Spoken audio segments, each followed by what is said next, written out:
Hello everyone. यहाँ पर हम टॉपिक देख रहे हैं चैप्टर सेकंड का जो एंजियोस्पर्म टॉपिक है, हमें ये पढ़ना था आज। ठीक है, तो हम लोगों ने क्लास में समझ लिया है।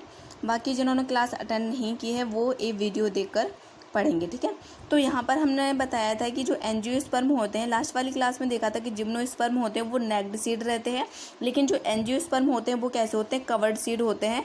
मतलब कि इनके ऊपर जो ओव्यूल्स रहते हैं, ठीक है, तो ओव्यूल्स हैं वो ओवरी से कवर्ड रहते हैं। ठीक है, और फर्टिलाइजेशन के बाद जो ओव्यूल है वो सीड में बदल जाता है और जो ओवरी रहती है वो फ्रूट्स में बदल जाती है। ठीक है, और ये डिप्लॉयड प्लांट्स होते हैं। एंजियोस्पर्म कैसे होते हैं, डिप्लॉयड प्लांट्स होते हैं। और जो इसमें स्पोरोफाइट है, इसकी डोमिनेंट फेज होती है स्पोरोफाइट डिप्लॉयड होते हैं। ठीक है, जिसे हम डिनोट करते हैं 2N से। ठीक है, और एक कैसे प्लांट्स होते हैं, फ्लावरिंग प्लांट्स होते हैं, इसमें फ्लावर आते हैं। और इनके जो साइज होता है, ट्री का साइज काफ़ी अलग अलग होता है। ये या तो काफ़ी छोटे प्लांट्स भी होते हैं, इसमें काफ़ी बड़े प्लांट्स भी होते हैं। जो बॉल्फिया है तो बॉल्फिया काफ़ी स्मॉलेस्ट होता है। और यूकेलिप्टस है, टॉल प्लांट्स में आता है। इसकी जो लंबाई है वो 100 मीटर से भी ज़्यादा हो सकती है। ठीक है, और जो इसकी एंजियोस्पर्म की क्लास है वो 2 क्लास में होती है, मोनोकोट और डाइकोट। तो इसके यदि हम एग्जांपल देखें, जो मोनोकोट होता है जैसे कि व्हीट ग्रेन, जो गेहूं के दाने वगैरह रहते हैं, तो उसका इंटरनल स्ट्रक्चर इस टाइप से रहता है कुछ। और जो यदि बात की जाए डाइकोट की, जैसे कि मटर है, ठीक है, मटर का बीज है तो वो कुछ इस टाइप से रहता है। ठीक है, मतलब कि उसमें इसका मीनिंग क्या होगा कि सिंगल लीफ लाइक स्ट्रक्चर इसका होता है और इसका क्या रहता है, 2 साइड लीफ लाइक स्ट्रक्चर होता है। जैसे कि हमने लीफ का स्ट्रक्चर बनाया था यहाँ पे कि इसमें जो अरेंजमेंट होता है वेंस का, देखिए जो अरेंजमेंट है तो वो पैरेलल होता है, जबकि इसका कैसा होता है, नेटवर्क की जैसा होता है। इसे हम बोलते हैं रेटिकुलेट। क्या बोलते हैं, रेटिकुलेट। अब हमने यहाँ पर फर्टिलाइजेशन देखना है कैसे होता है, सीड कैसे बनेगा, फ्रूट कैसे बनेगा। तो यहाँ पर हम क्या करेंगे कि ये फ्लावर का स्ट्रक्चर बनाया था। क्या बनाया था, फ्लावर का स्ट्रक्चर बनाया हुआ है। ये है फीमेल्स पार्ट, क्या है, फीमेल रिप्रोडक्टिव स्ट्रक्चर, इसे हम बोलते हैं कार्पल या पिस्टल। ठीक है, और इसके मेल रिप्रोडक्टिव स्ट्रक्चर को क्या बोलते हैं हम, स्टेमन या एंड्रोशियम। इसका जो साइंटिफिक नाम है वो क्या होता है, एंड्रोशियम। और फीमेल का क्या होता है, गाइनोशियम।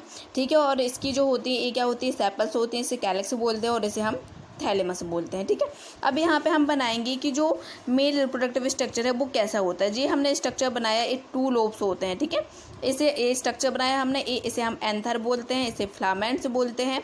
और जी इसके अंदर क्या होता है, पोलन ग्रेन कप फॉर्मेशन होता है। इसके अंदर पहले ये माइक्रोस्पोर होते हैं, जिसे हम माइक्रोस्पोरेंजियम बोलते हैं, और इसके बाद ये फॉर्मेशन होता है पोलन ग्रेन में। ठीक है, और जो पोलन ग्रेन तो मेल है, तो मेल किस गैमेट का फॉर्मेशन करते हैं, मेल गैमेट्स का फॉर्मेशन होता है। तो यहाँ पे 2 मेल गैमेट्स होते हैं। कितने, 2 मेल गैमेट्स होते हैं जिनका यहाँ पे फॉर्मेशन होता है, डेवलपमेंट होता है, कैसे होता है। ठीक है, तो अब यहाँ पे बनाया था हमने, यहाँ पे स्ट्रक्चर देखेंगे हम इसका फीमेल्स का। तो ये हमने बनाया फीमेल्स का स्ट्रक्चर। ये होता है स्टिग्मा, और ये होता है स्टाइल, ये होता है ओवरी, और ये होता है ओव्यूल उसके अंदर। तो क्या होता है, जब पोलन ग्रेन से जो 2 गैमेट्स से तब यहाँ पे आते हैं स्टिग्मा में, तो यहाँ पे सिक्रीशन करते हैं। कुछ सिक्रीशन करने के बाद यहाँ पे पोलन ग्रेन पोलन ट्यूब बनाते हैं और यहाँ पे ओव्यूल्स के यहाँ पे छोड़ते हैं मेल गैमेट्स को। ठीक है, तो अब ओव्यूल्स का स्ट्रक्चर देखेंगे कि ओव्यूल्स का स्ट्रक्चर कैसे होता है। ये हमने ओव्यूल्स का स्ट्रक्चर बनाया है और इसकी लेवरिंग की है, तो इसे हम बोलते हैं एंटीपोडास। ठीक है, ये जो बीच वाली सेल्स हैं इसे हम बोलते हैं सेंट्रल सेल, और इस वाली सेल्स को हम बोलते हैं एग सेल, और इसे हम बोलते हैं सिनर्गिड्स। ठीक है, और इसके अंदर जो स्ट्रक्चर बना हुआ है इसे हम बोलते हैं फिलीफॉर्म अपार्टस।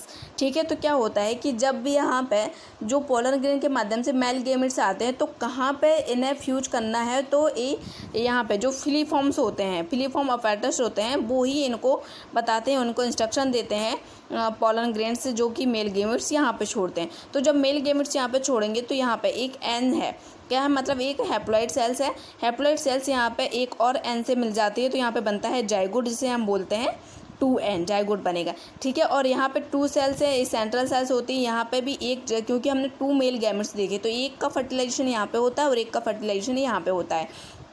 तो यहाँ पे बनेगा, तो इसे हम बोलते हैं ट्रिपल फ्यूजन, क्योंकि 3 एन हो चुके हैं, एक ए वाला एन और एक 2 यहाँ पे एन है। ठीक है, और इसे हम बोलते हैं क्या है, प्राइमरी एंडोस्पर्म न्यूक्लियस।